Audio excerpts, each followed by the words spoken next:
Hi, it's Gina and Elsie from WTI.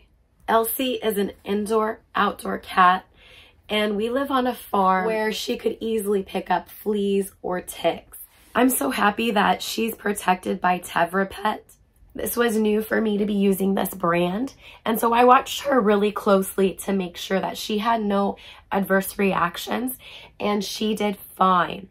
I gave her a little treat to distract her while I placed it at the base of her neck.